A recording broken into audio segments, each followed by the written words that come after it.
في مستجدات الأحداث التي جرت أمس في محيط السفارة الأمريكية بالعاصمة، أعلن الناطق الرسمي باسم وزارة الداخلية خالد طروش في اتصال هاتفي معه في موجزنا الإخباري لمنتصف النهار، أعلن أن حصيلة الضحايا بلغت 4 قتلى، 2 منهم توفي بسبب نزيف ناجم عن طلق ناري، بينما قضايا 2 آخران في حادثي سير أثناء المواجهات مع قوات الأمن، بالإضافة إلى 28 جريحا في صفوف المتظاهرين.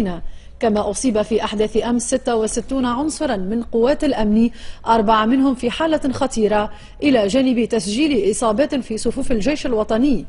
وأشار المصدر نفسه إلى أنه تم اعتقال 75 شخص على خلفية أحداث أمس، مضيفا أن الحملة ما زالت متواصلة ضد كل من تسبب في اندلاع تلك الأحداث أو حرض عليها. هذا وكانت الرئاسات الثلاث أصدرت أمس تنديدا رسميا في أعقابها.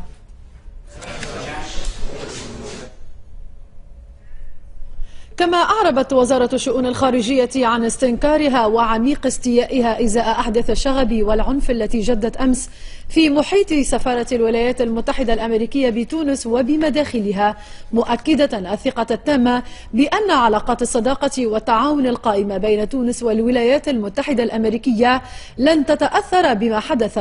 وقالت الوزارة أن السلطات الأمنية التونسية ستظل حريصة على تأمين كافة مقرات السفارات والبعثات الأجنبية بتونس، وعلى ضرورة التزام كل الأطراف باحترام المقدسات الدينية ورموزها.